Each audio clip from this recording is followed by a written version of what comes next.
Alhamdulillahirabbil alamin wassalatu wassalamu ala asyrafil anbiya'i wal mursalin nabiyyina wa rasulina Muhammadin wa ala alihi wa ashabihi ajma'in. Allahumma shalli wa sallim ala nabiyyika Muhammad wa ala alihi wa ashabihi ajma'in. Allahumma 'allimna ma yanfa'una wanfa'na bima 'allamtana wa zidna 'ilma وارنا الحق حقا وارزقنا اتباعه وارنا الباطل باطلا وارزقنا اجتنابه واجعلنا من الذين يستمعون القول فيتبعون احسنه وادخلنا برحمتك في عبادك الصالحين.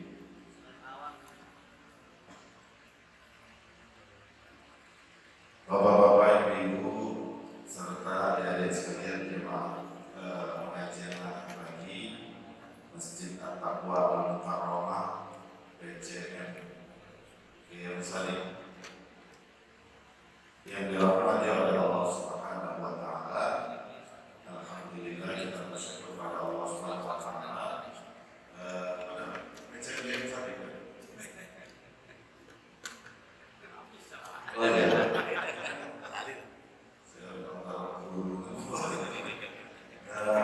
Bapak-bapak, ibu-ibu sekalian, kita bersyukur pada Allah Subhanahu wa taala pada pagi hari ini kita bisa hadir dalam majelis kajian Ahad pagi yang diadakan oleh PCM Yerusalem.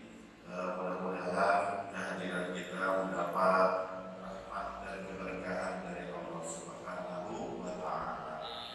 Salawat beserta salam dan yang senantiasa kita sampaikan pada junjungan kita Nabi besar Muhammad sallallahu alaihi wasallam. Bapak-bapak, ibu-ibu yang dirahmati oleh Allah Subhanahu wa taala, ini mohon maaf karena waktunya mepet.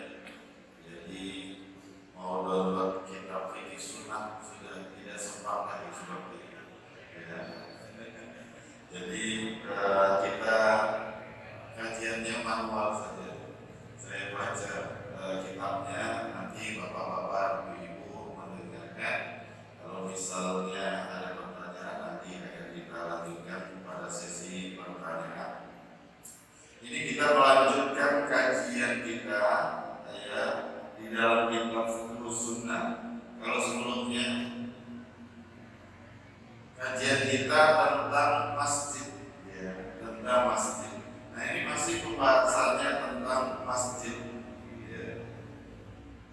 Kalau sebelumnya kita membahas ada kajian yang tentang bagaimana keharusan bagi kita untuk membersihkan dan merawat masjid. Ya. Nah, di sini kita akan melanjutkan yang nomor 10, pembahasan yang nomor 10 yang disampaikan oleh Syekh Said Sadiq dalam kitab Fiqh Sunnahnya, yaitu siyanatuha. Siyanatuha itu artinya ya menjaga ataupun merawat masjid tersebut. Ada beberapa anjuran atau arahan-arahan yang disampaikan oleh Nabi Muhammad SAW kepada kita tentang bagaimana merawat masjid. Di awal dikatakan oleh Syekh Sadiq, al-masajid uyudul ibadah. Bahwasanya masjid itu merupakan rumah untuk beribadah. Jadi awal atau dasar atau tujuan yang utama dari didirikannya masjid itu apa? Ya untuk kita beribadah, terutama untuk kita mengerjakan sholat berjamaah. Al-masajid buyutul ibadah. Bahwasanya masjid itu rumah untuk kita beribadah. Karena merupakan rumah untuk beribadah, fayajibu siyanatuha atau fayajibu siyanatuha minal adab. Maka wajib untuk dijaga dari kotoran. Minal adab.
Fa'inda Muslim, ya, ada hadis dari riwayat Muslim, anna Nabi sallallahu alaihi wasallam qala, bahwasanya Nabi Muhammad sallallahu alaihi wasallam bersabda, ini hadis Nabi, inna hadhil masajid, sesungguhnya masjid-masjid ini la tuslihu li syai'in min hadzal baul, itu tidak pantas untuk digencingi. Ya, karena ada suatu ketika dia orang Yahudi Badui, orang Badui itu kemudian datang masuk masjid, kemudian kencing di masjid tersebut. Kalau zaman dulu jangan gambarannya seperti masjid Karomah ini. Kalau zaman dahulu mungkin ada sebidang tanah yang kemudian dibatasi. Nah, ini untuk tempat sholat. Jadi masih alasnya itu, lantainya itu masih tanah. Tapi itu kemudian dijadikan tempat sholat. Mungkin dikasih garis atau dikasih tali untuk membatasi seperti itu ya. Akan tapi lantainya masih tanah atau pasir. Kemudian masuk orang ini ke Badui Arab, ya. Kemudian datang langsung kencing. Itu para sahabat itu udah langsung pengen istilahnya mau masak orang Badui, tapi bilang Nabi jangan biarkan dia menyelesaikan kencingnya. Coba kalau orang lagi tengah kencing kemudian diusir itu kan gimana rasanya? Baru dapat setengah gitu ya.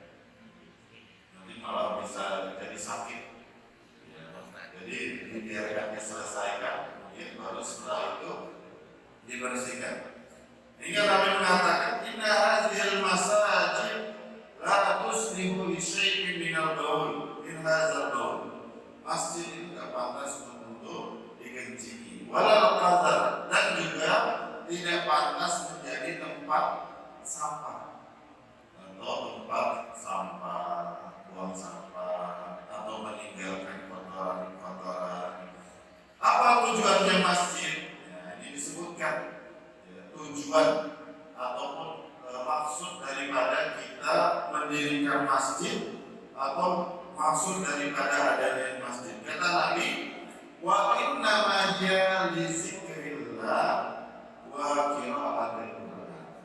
Bahwasanya masjid itu fungsinya, tujuannya itu adalah untuk mengingat Allah dan membaca Al-Quran.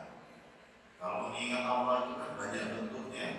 Sholat mengingat Allah, kajian-kajian mengingat Allah, kita zikir juga mengingat Allah. Ya. Maka dikatakan zikrillah wa qira'atil Qur'an. Bahwasanya masjid itu untuk mengingat Allah dan membaca Al-Quran. Jadi harus kita jaga kebersihan. Apalagi dikatakan sering disebut Baitullah. Masjid itu merupakan rumahnya Allah. Zat tempat kita memohon, tempat kita meminta, tempat kita memohon perlindungan. Ya, masa kemudian rumahnya Allah itu tidak kita jaga dan rawat dengan baik. Kemudian ada juga hadis Nabi Ahmad di sanad sahih dari Imam Ahmad dengan sanad yang sahih. Nabi sallallahu alaihi wasallam qala, bahwasanya Nabi Muhammad sallallahu alaihi wasallam bersabda, "Iza tanaffa ahadukum," apabila salah seorang dari kamu sekalian itu tanaffa itu meludah. Meludah, fal yubayyin nukhamatahu, maka hendaknya dia menghilangkan ludahnya tersebut. Ya. Al-tusiba jildal mu'min au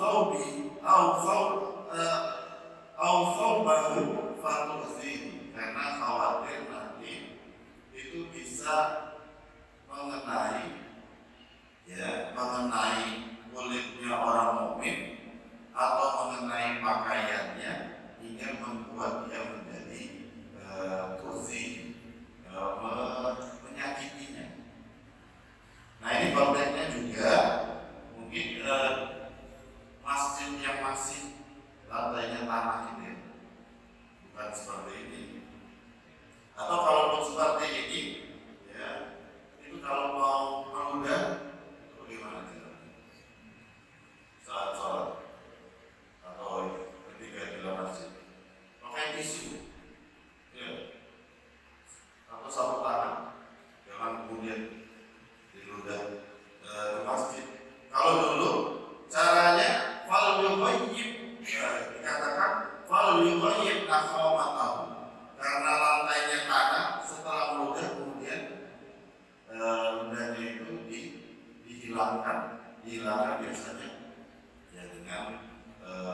alaihi wasallam qala, bahwasanya Nabi Muhammad sallallahu alaihi wasallam bersabda, "Idza qama ahadukum fi shalah," apabila salah seorang dari kamu sekalian mengerjakan sholat.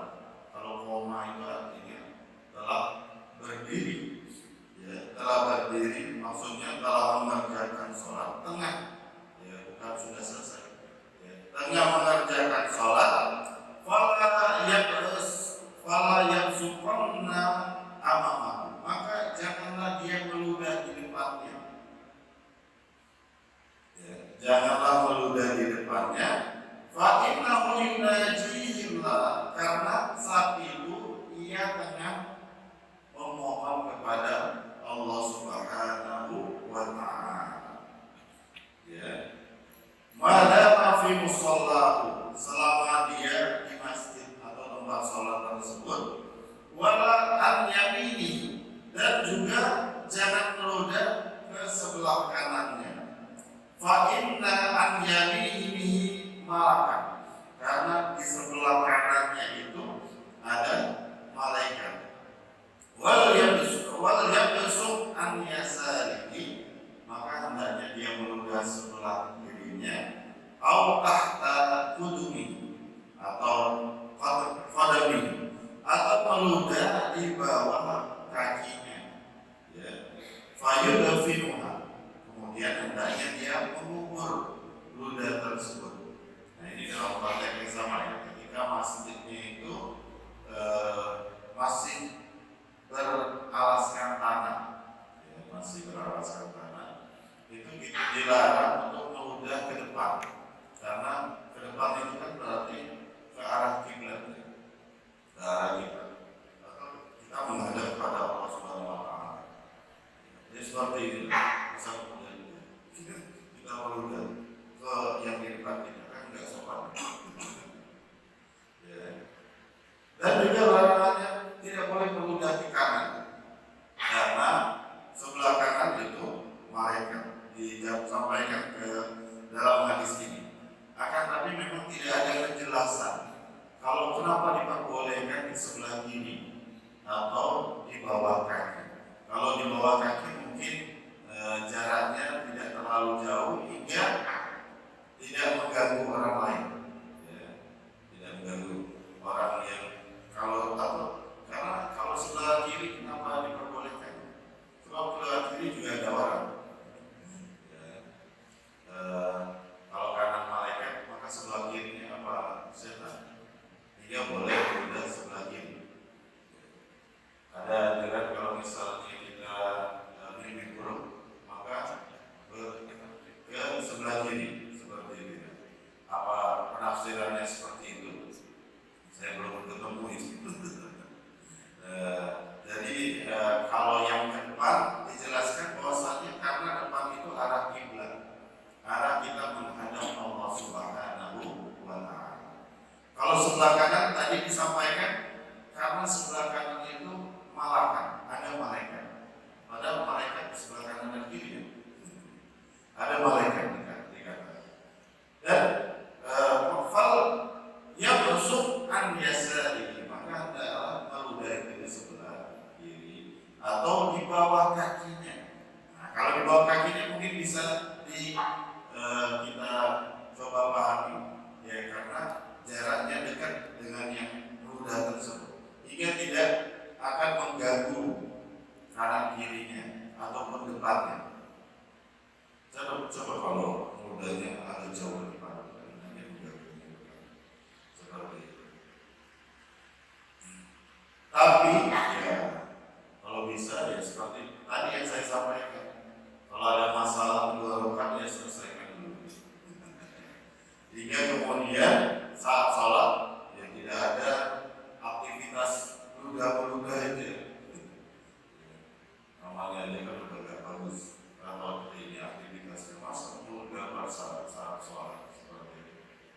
Tapi mungkin ada orang yang ini kalau nggak dikeluarkan susah, ya, menutup pernapasan, bisa nggak ya, seperti itu. Nah, ini tata cara yang disampaikan oleh Nabi Muhammad SAW. Tapi ingat dulu konteksnya masjid dulu itu masih beralaskan tanah, ya. Masih bisa kemudian menghilangkan noda itu dengan kita tutup dengan tanah. Jangan dipraktekkan di sini sekarang, ya. Mau dipraktekkan malah ya nggak hilang-hilang. Apalagi ada warnanya, udahnya ada warnanya.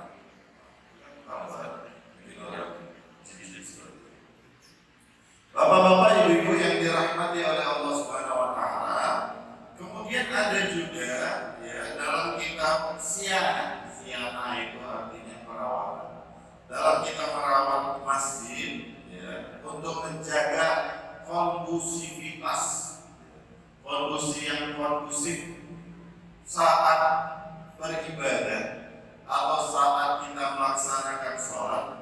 Ada hadis Nabi Muhammad SAW an Jabir dari Jabir, anna Nabi SAW qala, bahwasanya Nabi Muhammad SAW bersabda, man akala thawma wal basala wal karaf fala yaqribanna masjidana. Barang siapa yang sebelum sholat makan bawang putih atau wal basal dan makan bawang merah, wal karaf itu bisa bawang sejenis bawang juga, bawang bombay ataupun daun bawang seperti itu. Fala yaqribanna masjidan, maka hendaknya dia jangan dulu mendekati masjid kami. Maksudnya jangan dulu mendatangi masjid. Fa inna al malaikata, karena malaikat tata'azzab bima yata'azzab banu Adam, karena malaikat merasa tersakiti, sebagaimana terganggu lah istilahnya, sebagaimana orang lain juga terganggu, sebagaimana manusia juga ikut terganggu. Nah ini hukumnya kalau makruh, maksudnya kalau kemudian sholat dalam kondisi bau mulut itu, ya, habis makan yang mengeluarkan bau yang tidak sedap. Kalau di sini digambarkan, disebutkan adalah bawang putih, bawang merah, dan bawang bombay atau daun bawang gitu. Kalau kita mungkin lebih banyak lagi makanan-makanan yang bisa menimbulkan bau. Ya. Habis makan durian potong, jengkol, sama lagi kabau. Kalau di Sumatera itu ada namanya kabau, makanya kecil kayak gini. Nah itu juga min ikhwati itu petai jengkol itu. Ya, saudara-saudaranya petai jengkol itu ya yang bisa menimbulkan bau yang ini. Maka kita diperintahkan apa? Fala yaqribanna masjidan, maka jangan dekati dulu masjid. Maksudnya hilangkan dulu baunya. Ya, hilangkan dulu. Dengan apa? Ya, dengan cara gosok gigi dulu atau apa, ada larutan yang menimbulkan bau segar gitu. Umur seperti itu ya. Umurnya jangan dengan jus jengkol atau petai, ya, malah jadi tambah bau. Maka jangan kafainal malaikat tata'azza.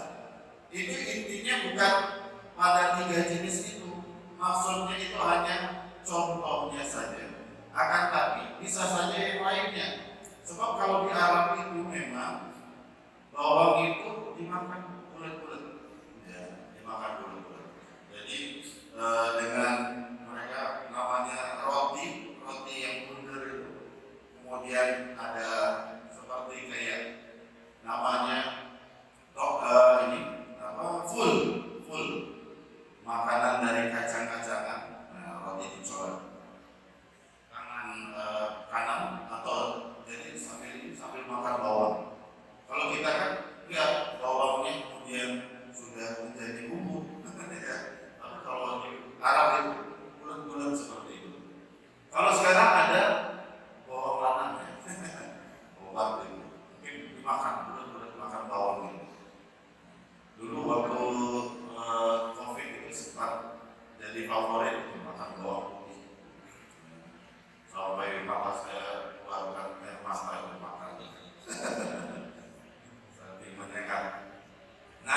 di situ jadi intinya ketika kita mau makan konsumsi sesuatu yang bisa menimbulkan bau yang dapat mengganggu orang, ya, maka hendaknya kita harus menghilangkan terlebih dahulu. Ya seperti bapak ibu habis makan durian, ya, kemudian ikut sholat, itu kan pas itu sampai ini habis makan durian itu aja kan udah terganggu mereka sholatnya, jadi tidak khusyuk. Apalagi kalau sholat itu ada dengan muapnya, dengan ini sabar. Jadi makan bagi-bagi, saya cuma dapat bau ini, ya. Mana sholat saya jadi terganggu, itu kan. Jadi berapa itu? Jadi panjang urusannya.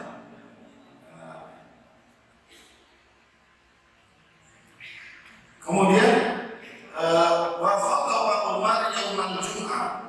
Umar bin Khattab pernah berkhutbah pada hari Jumat. Faqala, dan dia berkata, innakum ayyuhan nas, sesungguhnya kamu sekalian, wahai umat Islam, wahai para manusia, ta'kuluna min syajaratain, kamu memakan dari dua pohon atau dua tanaman, ya. La ta'amahuma illa khabithataini, yang aku lihat itu menimbulkan bau yang tidak sedap. Al-basal was-saum, yaitu bawang merah dan bawang putih. Laqad ra'aitu Rasulullah sallallahu alaihi wasallam, sungguh aku telah melihat Rasulullah sallallahu alaihi wasallam, iza wajada rihahuma, jika ia mendapatkan bau dari keduanya, ya, min ar-rajul, dari seseorang. Jadi ketika ada seorang Rasulullah, ini ada yang bau habis makan bawang ini, ya, amar, maka dia akan memerintahkannya fa akhraja ila al-baqi, untuk keluar, ya, keluar mana? Keluar ke baqi itu kuburan itu, ya, kuburan baqi yang posisinya berada di luar masjid. Ya, maksudnya supaya keluar masjid, bukan kemudian kalau kita ada yang bawa sana kuburan dulu kan. Ya, wa akhraja ila al-baqi. Mungkin ya kebetulan pintunya itu kalau keluar, ya, ke arah baqi tersebut. Ya. Zaman dulu pintunya Masjid Nabawi itu tidak sebanyak sekarang itu, yang kita sampai bingung, ya, untuk keluar. Bisa jadi mungkin pintunya hanya dua, yang satunya ke baqi, maka disuruh keluar dari masjid. Kalau kita di sini jangan kemudian sana ke kuburan sana. Fa akhraja ila al-baqi faman akalahuma. Nah, ini anjuran dari Rasulullah SAW. Barang siapa yang makan keduanya, wal yumit huma tabkham, maka matikanlah baunya tabkham, dengan dimasak. Ya, matikanlah baunya dengan dimasak. Nah, ini ibu tahu bagaimana caranya supaya tidak bau. Ya, dimasak, diolah. Jadinya banyak nanti jadinya ya macam-macam masakan. Jadi tidak langsung kita makan bawang seperti yang dilakukan oleh orang Arab. Bapak-bapak, ibu-ibu yang dirahmati oleh Allah Subhanahu wa taala, adapun pembahasan berikutnya, ya, terkait dengan karahatun nasbid dolah wal bai' wasyara' was-si'ar. Karahat, makruh hukumnya nasbid dolar. Nasbid dolar itu artinya mengumumkan kehilangan, ya, mengumumkan kehilangan. Wal bai', dan jual beli, wasyara', bai' itu menjual, asyara' itu membeli, wasyi'ar, dan membaca syair ataupun puisi. Di mana? Di masjid, ya, di masjid, terutamanya ketika orang sedang mengerjakan sholat, ya, ada orang lagi sholat.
satu zariah menutup kemungkinan agar kemudian kita tidak melakukan hal yang dilarang.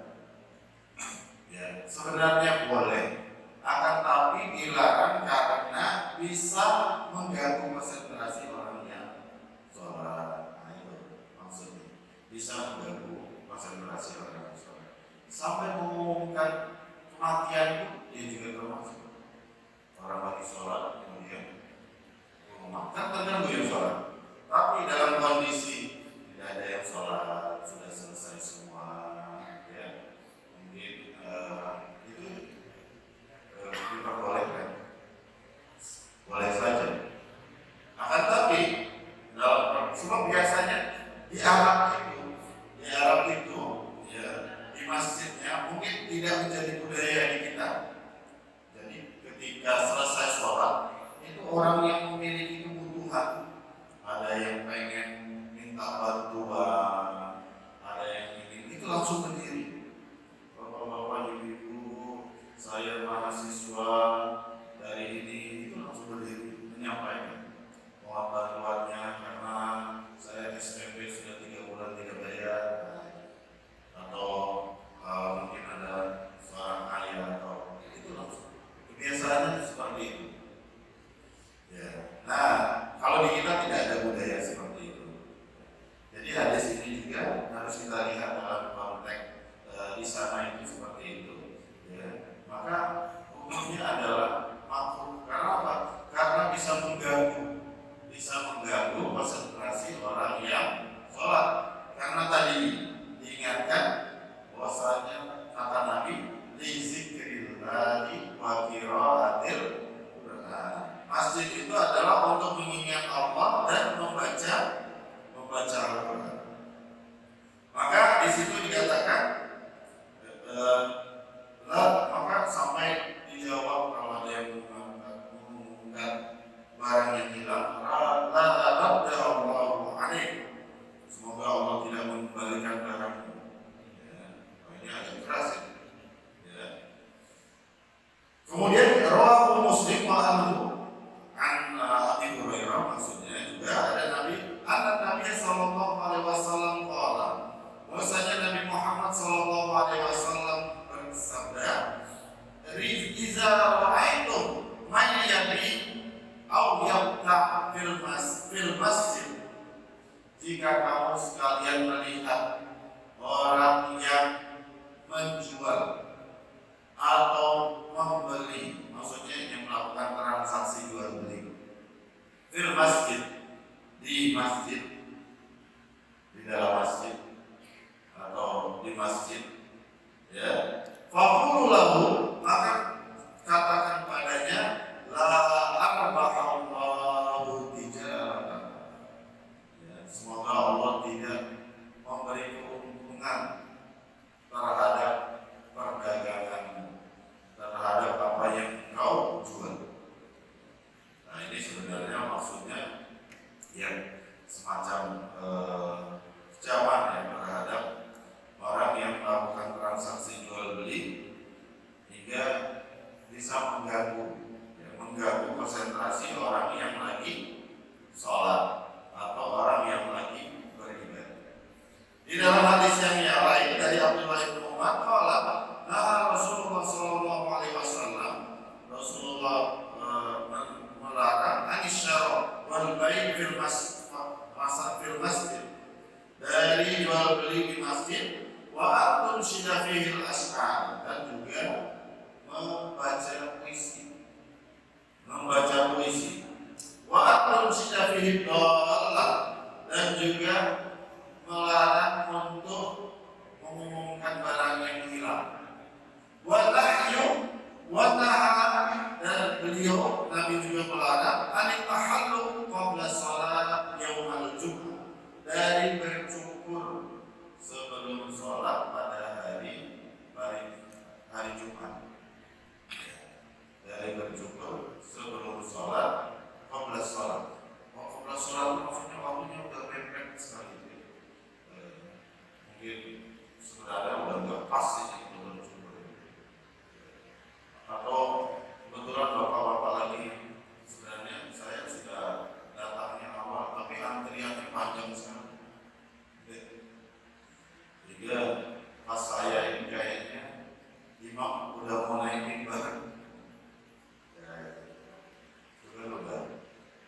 sudah tidak konsen kita.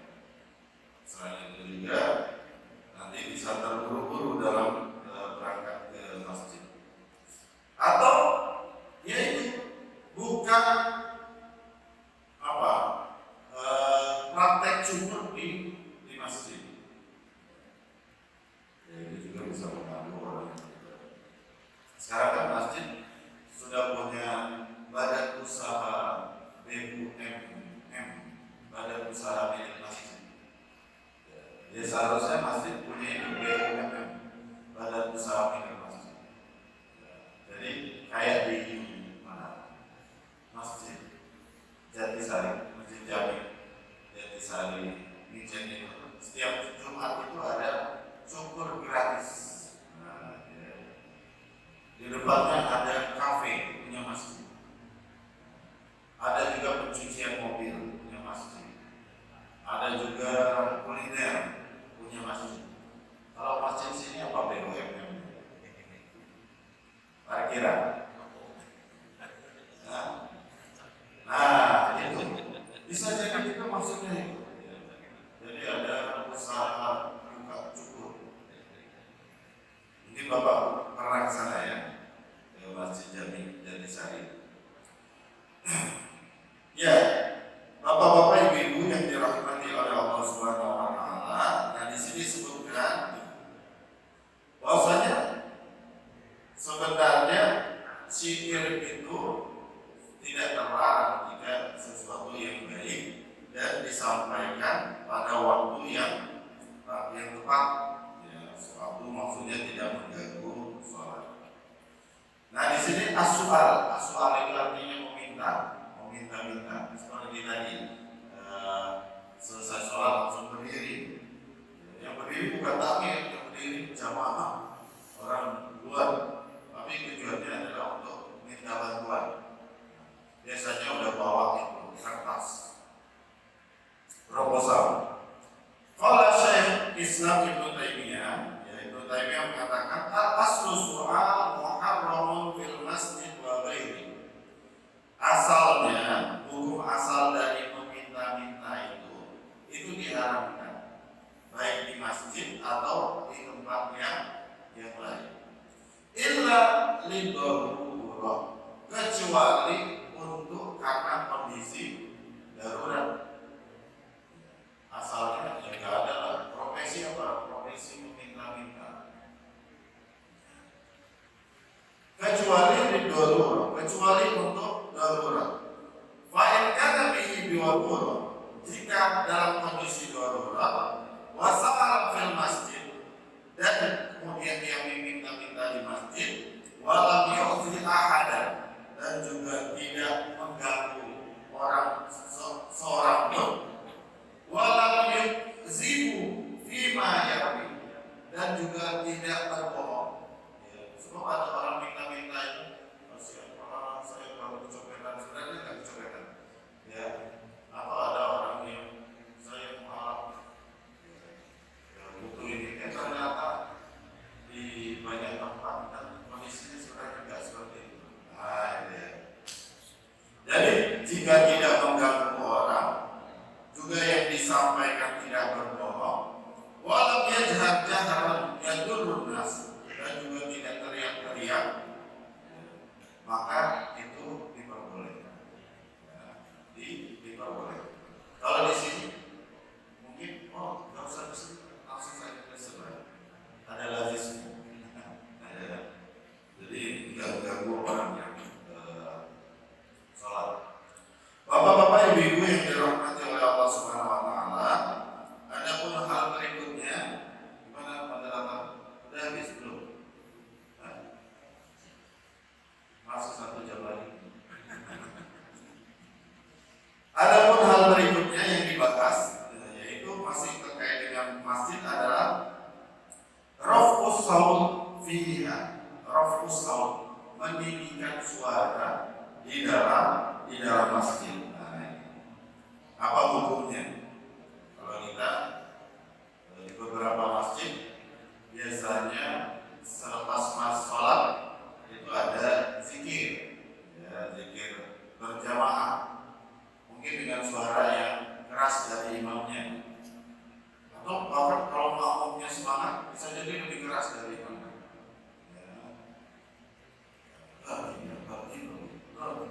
Mungkin makmumnya bisa terjadi lebih keras dari imamnya.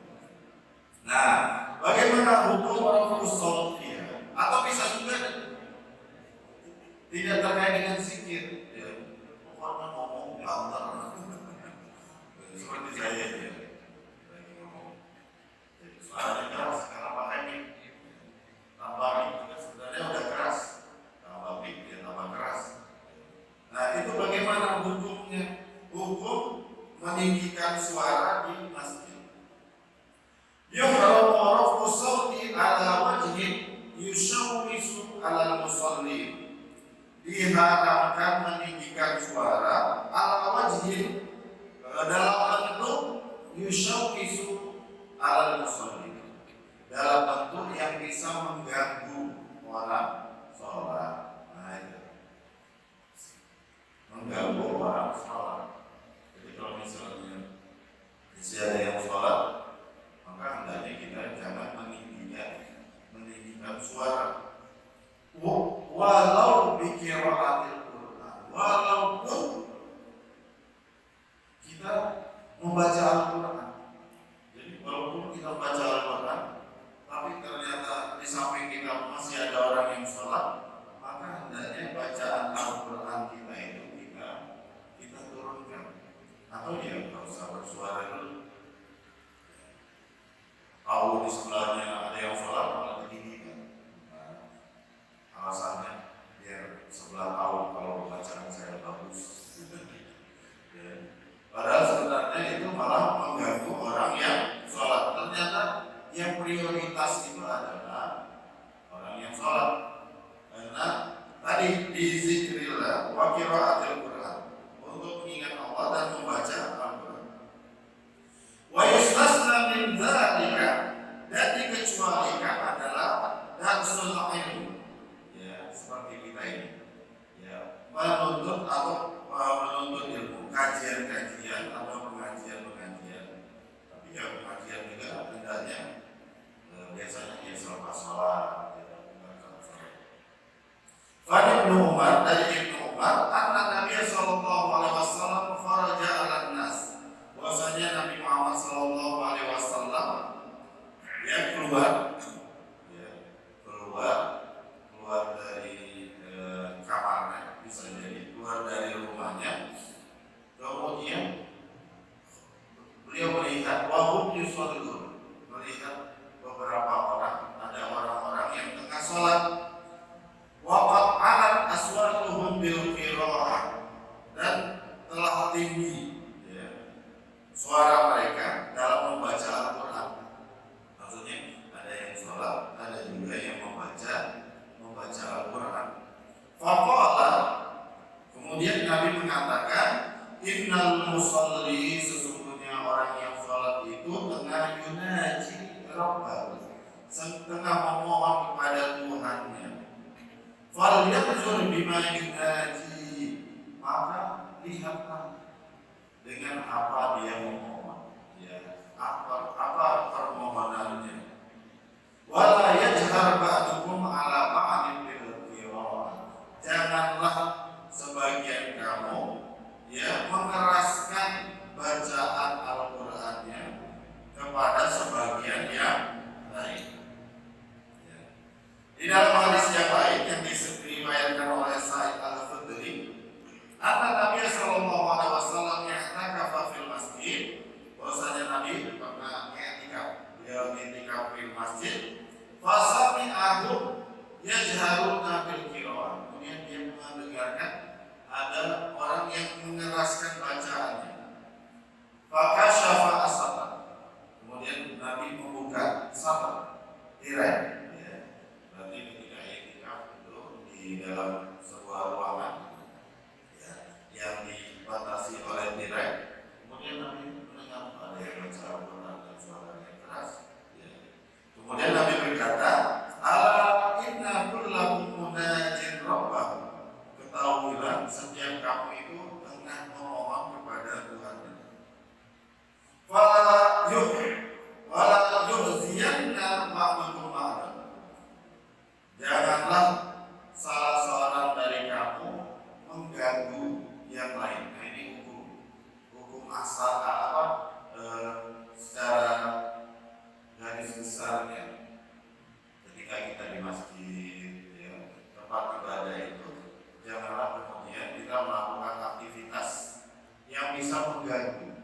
bisa mengganggu orang lain.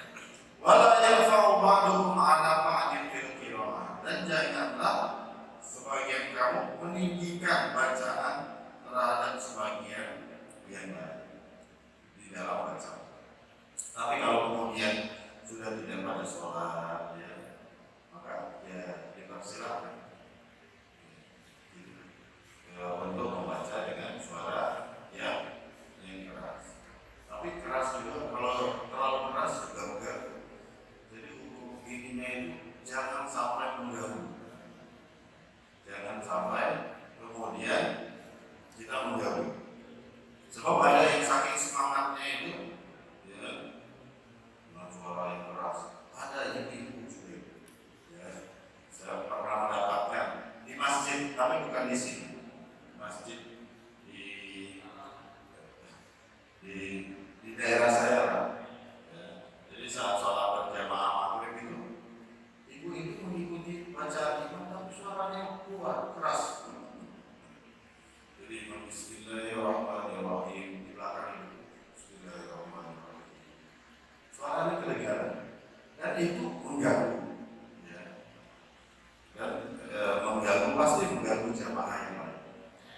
Pada saat sholat, apalagi kita tidak sholat, ada orang sholat, kemudian kita bersuara yang keras, maka itu tentunya bisa mengganggu jamaah yang lain. Bapak-bapak, ibu-ibu yang dirahmati oleh Allah Subhanahu wa Ta'ala, sampai mana ya? Kita persingkat cepat ya. Selanjutnya adalah al-kalam fil masjid, berbicara di masjid. Berbicara di masjid, apa hukumnya berbicara di masjid seperti saat sekarang ini, atau selepas sholat kemudian ngobrol-ngobrol, ya, di masjid? Imam Nawawi mengatakan, kata Syekh Said Sabiq, ya jujur at-tahadus bil hadisil mubah bil masjid. Boleh berbicara di masjid, tapi ada syaratnya, ya, bil hadisil mubah, dengan pembicaraan yang mubah, yang diperbolehkan, ya, hal yang boleh. Kalau sekarang masalah politik, kira-kira boleh nggak? Boleh, asal tidak bohong. Jadi yang kita bicarakan itu bukan yang bohong, bukan yang fitnah, bukan perkataan yang kotor, ya, bukan yang jorok seperti itu. Diperbolehkan. Wah, jadi yajuzu at-tahadus bil hadisil mubah fil masjid wa bi umuri dunia, dan urusan-urusan dunia pun boleh. Wa ghairiha minal mubahat. Wa in hasala fihi ad-dahr. Bahkan walaupun kemudian ada ketawa-ketawanya juga, ya. Walaupun kemudian ada tertawanya. Madama mubahan, selama itu sesuatu yang diperbolehkan, suatu hal yang mubah. Dan ketawanya yang jangan keras-keras, jangan sampai guling-guling. Juga tadi tidak berlebih-lebihan dan tidak mengganggu orang yang ada di masjid. Karena ada hadis Nabi Muhammad SAW yang diriwayatkan oleh Jabir bin Samurah atau Samurah, qala kana Rasulullah sallallahu alaihi wasallam la yaqumu min musallahu allazi shalla fihi subh hatta tatlu asyam. Bahwasanya Nabi Muhammad, kebiasaannya Nabi Muhammad itu, beliau tidak keluar masjid setelah salat subuh itu sampai matahari terbit. Beliau jadi setelah salat subuh dia terus sampai apa istilahnya, syuruk, ya, sampai syuruk. Setelah syuruk biasanya mengerjakan sholat duha, apa namanya, kalau syuruk itu, nah, sholat al-isyraq. Sholat itu sholat duha, maka tapi bedanya karena dia lanjut terus. Tapi bagi yang sudah keluar dari masjid balik ke rumah datang lagi, itu sholat duha. Nah, kebiasaan yang dilakukan oleh Nabi Muhammad SAW, beliau setelah sholat subuh itu tidak kemudian langsung keluar. Ya, akan tapi beliau tetap di masjid sampai terbit matahari. Kalau kita kebiasaannya apa? Pulang dulu. Ya, nanti jam 5 baru datang ke sini. Ya, baru kemudian. Nah itu udah putus itu karena sudah keluar. Faiza tolak apabila telah terbit matahari, kemudian beliau berdiri. Berdiri itu maksudnya beliau mengerjakan sholat.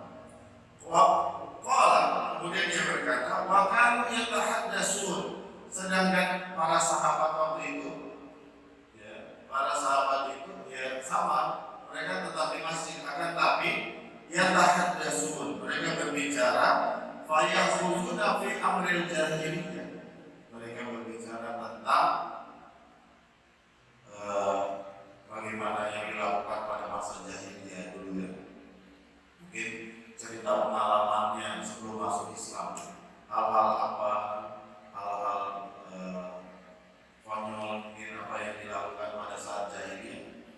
Fayadhakun, hingga kemudian mereka tertawa, ya, para sahabat itu. Akan tapi Nabi wajib beradaptasi. Akan Nabi mendengarnya, kemudian beliau tersenyum. Nah itu. Kemudian ibahatul akli wasyurbi wan naum fiha. Kebolehan makan, minum dan tidur di masjid. Ya, itu diperbolehkan. Karena apa? Dari Umar walaupun fi zaman Rasulullah sallallahu alaihi wasallam adalah kami pada zaman Rasulullah nanamu fil masjid. Kami tidur di masjid. Itu yang dilakukan oleh sahabat. Naqimu fihi, kami Baidulah itu tidur siang. Naqimu fihi, kami tidur siang di masjid. Ada yang mengatakan tidur siangnya itu sebelum zuhur, ya, sekitar setengah jam sebelum zuhur itu istirahat.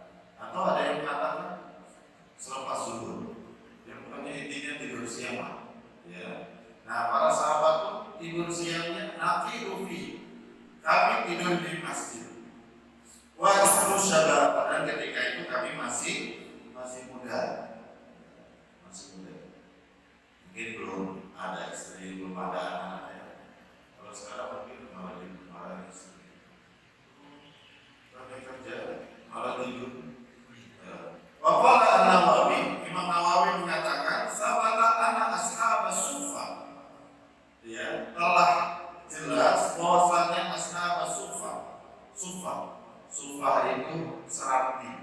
Maksudnya dulu zaman Nabi ada para sahabat itu yang tidak punya rumah, ya, itu tinggalnya di serapi masjid, tidurnya di serapi masjid. Ya. Maka di sini dikatakan sahabat anak ashab sufa wal qurbi, ya, wa Ali wa Sufyan, di mana sahabat, wa jamaah minas sahabat, karena kami yanamuna fil masjid, bahwasanya mereka itu tidur di masjid. Ya. Wa kana samama karena yang itu fi qabla islami. Nah ini. Dan adalah seorang sahabat namanya Sumama atau Sumama. Itu tidur di masjid qabla islami, sebelum dia masuk Islam. Nah, berarti boleh dong kalau begitu non muslim masuk masjid. Jadi bukan hanya masuk, tidur di masjid boleh. Non muslim tidur di masjid. Yang tidak diperbolehkan itu, walaupun ini istilah ya, tapi mayoritas lah yang mengatakan yang tidak boleh itu masuk Masjidil Haram. Masuk Masjidil Haram itu tidak diperbolehkan.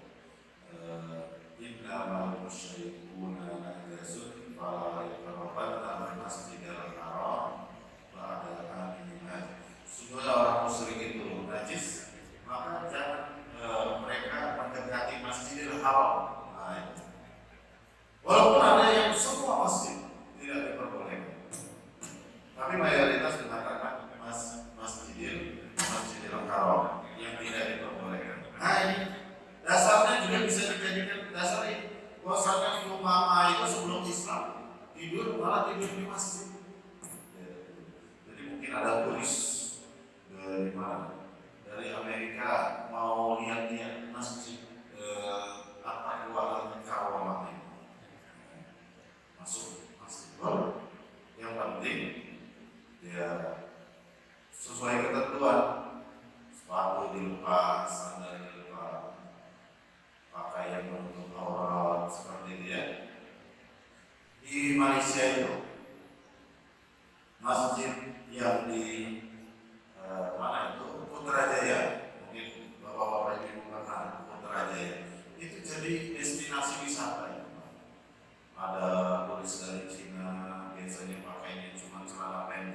diperbolehkan masuk masjid, tapi dengan syarat pakai pakaian yang menutup aurat yang sudah disiapkan oleh masjid. Nah, itu ya. Malah menambah memasukkan masjid.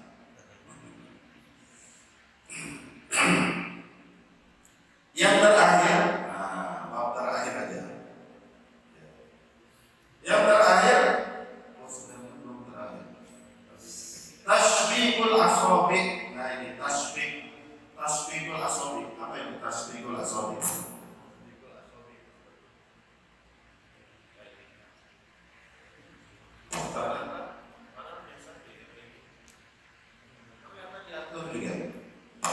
Tasbihul asabi, menjalin. Kalau diterjemahkannya itu adalah menjalin jari-jari. Yukrahu, nah berarti makruh tasbihul asabi inda khuruj ilal musalla wa fil masjid inda intizariha. Dilarang untuk menjalin tangan ketika keluar rumah menuju masjid dan ketika menunggu waktu sholat, ya.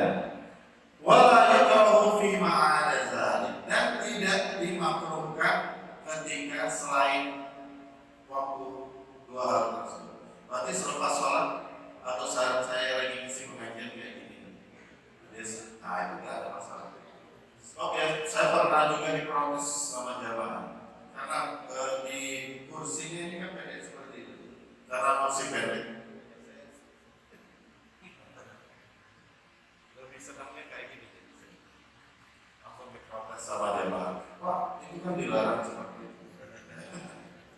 Ternyata dilarangnya itu adalah indah khuruj ila sholat, ketika kita keluar dari rumah menuju masjid, wa fil masjid indah intidhariha, dan ketika menunggu waktu sholat. Wala yakrahu fi ma'ada dzalik, dan tidak makruh selain waktu tersebut. Walau kana fil masjid, walaupun kita masih di masjid. Dasarnya apa?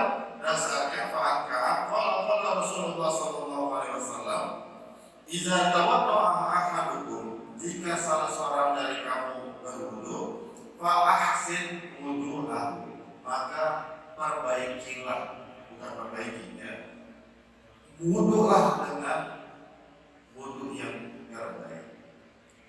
Sebab ihsan itu terbaik, semua orang melakukan, tapi kita ada nilai plus, kita lebih, bukan nilai plusnya kemudian airnya dibuang-buang. Summa kharaja amidan ilal masjid, kemudian keluarlah dengan sengaja ke masjid. Nah ini juga anjurannya wudu ini di rumah, bukan di masjid. Itu menghemat air masjid, biar tidak cepat habis, atau biar tidak bayar ini iurannya mahal.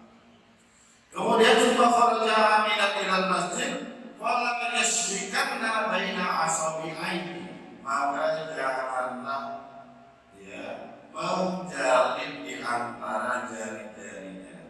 Fa innahu fi shalah, karena itu di salat. Fa innahu fi shalah, dan juga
Jarinya nggak dijari. Fa'ila tasbih minasyaitan wa ina ahadakum la yazalu fi shalat. Dan kamu sebenarnya, jadi dikatakan ketika kita berangkat dari rumah sampai kita selesai mengerjakan sholat itu dianggap dalam rangkaian sholat, ya, dalam rangkaian sholat. Maka di sana dikatakan fa'ina ahadakum la yazalu fi shalat, karena kamu sekalian itu masih dalam rangkaian sholat.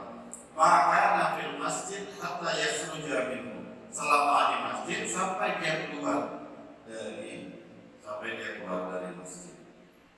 Nah, satu lagi biar saya nggak bingung melanjutkan besoknya. As-sholatu baina sawari, sholat di antara dua tiang. Di antara tiang. Satu sholat di sini, satu sholat di sebelah. Satu sholat di sebelah tiang, satu sholat di sebelah jalan. Nah itu ya, apa hukumnya? Tapi kalau saya lihat ini yang di sini tidak memutus shaf. Yang dimaksud itu tiang yang sampai memutus shaf. Ya jujur imam awal munfarid as-salat baina sawari. Diperbolehkan bagi imam dan orang yang sholat sendiri, ya, untuk sholat di antara tiang. Itu biasanya favorit ya. Cari mana samping tiang atau di belakang, jadi di belakang tiang. Biar apa? Nanti yang sholat bisa jaga. Apalagi sholat Jumat gitu ya. Tempat favorit itu di depan tiang. Bapak-bapak kalau yang sudah tua-tua di samping tembok, nggak ada yang mau sini tengah-tengah, kayaknya itu yang telat-telat yang udah nggak kebagian di tembok-tembok. Ya justru di imam wal munfarid as-salat baina sawari, diperbolehkan bagi imam dan orang yang sholat sendiri untuk sholat di antara dua tiang, di antara tiang-tiang. Lima rawahu Bukhari wa Muslim. Nah ini riwayatnya Bukhari Muslim. Ibnu Umar, dari Ibnu Umar. Ada Nabi sallallahu alaihi wasallam, bahwasanya Nabi Muhammad sallallahu alaihi wasallam bersabda, "Alama dakhala al-Ka'bah." Ketika beliau masuk Ka'bah, salat baina sawari. Jadi dalam Ka'bah itu ada tiang. Beliau salat di antara dua tiang. Beliau sholatnya sendiri. Sholat baina sawari. Wa amal mu'taminuna. Adapun orang yang bermakmum, fatukrahu sholatuhum bainaha inda sa'ah. Maka makruh hukumnya sholat di antara dua tiang inda sa'ah, ketika masih softnya masih luas itu ya. Karena apa? Jadi misalnya di depan itu masih bisa memungkinkan untuk satu dua orang lagi seperti itu ya. Tapi kemudian kita lebih memilih di sini aja lah. Sama lah seperti kalau misalnya sebenarnya kita masih bisa sholat, masih bisa satu dua lagi, tapi benar saya sholat sendiri aja di belakang. Ya. Nah, makruhnya itu karena apa? Karena bisa babikot isuhu, karena memutus sok, ya, memutus sok. Akan tapi wala atau farahu dan doynya tidak makruh kalau dalam kondisi sempit, ya, memang kondisinya nggak ada lagi tempat kecuali di samping tiang itu. Nah itu nggak ada masalah. Itu keringanan yang diberikan. Sebagaimana yang disampaikan oleh sahabat Anas, qala kunna nunha, kami dilarang anis sholat baina sawari, untuk sholat di antara tiang-tiang. Wa nutradu anha, dan kami istilahnya nutradu itu disuruh menyingkir, ya, maksudnya jangan sampai sholat di antara tiang tersebut kecuali dalam kondisi tidak ada tempat lain. Sama juga misalnya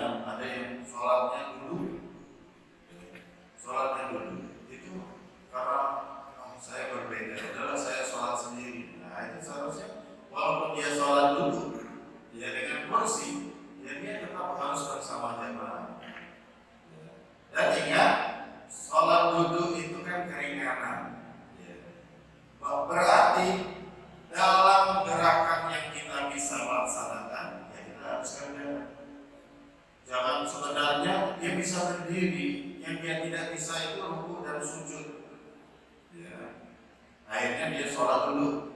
Ya. Saat itu tidak boleh kemudian sepanjang sholat duduk terus. Karena apa? Karena kewajiban rukuk dirinya kan berdiri. Jadi ketika berdiri, yang dia mampu dia laksanakan sebagaimana biasa. Tapi yang dia tidak mampu bisa dikerjakan dengan duduk. Tidak bisa kemudian sepanjang sholat duduk terus. Padahal sebenarnya dia mampu berdiri. Yang dia tidak bisa itu cuma rukuk sujud karena harus menepuk kaki seperti itu ya. Nah, jadi harus diperhatikan juga. Sebab banyak yang saya lihat yang sholat sampai duduk, yang pertama memisahkan dengan jamaah. Ya. Yang kedua, ya dia sholat sepanjang itu dengan duduk. Padahal sebenarnya problemnya itu hanya nggak bisa nepuk ya, ketika rukuk dan sujud. Bapak-bapak, ibu-ibu yang dirahmati oleh Allah Subhanahu wa taala, demikianlah kajian kita pada saat ini. Alhamdulillah ini sampai tentang ini ya apa ini? Sebab biasanya yang menghubungi saya sering nanya, Ustaz sampai mana? Saya juga lupa karena udah 2 bulan. Sampai mana? Nah ini diingat untuk pertemuan besok atau 2 bulan ke depan. Ya, temanya tentang tempat-tempat yang dilarang untuk sholat. Ya. Jadi kalau ditanya lagi lupa saya. Wah, saya juga lupa ya. Sebab biasanya saya kasih batas ya. Ternyata batasnya tidak cuma 1. Yang sudah saya batasi itu yang sudah lewat lupa saya kembalikan. Akhirnya ini batasannya yang mana? Bapak-bapak, ibu-ibu yang dirahmati oleh Allah Subhanahu wa taala, demikianlah kajian kita pada pagi hari ini. Mudah-mudahan ada hal baik, hal positif yang bisa kita jadikan pedoman, yang bisa kita amalkan dalam aktivitas kita beribadah atau aktivitas kita sehari-hari. Nasrullah wa rahmatullahi wa basyiril mu'minin. Assalamualaikum warahmatullahi wabarakatuh.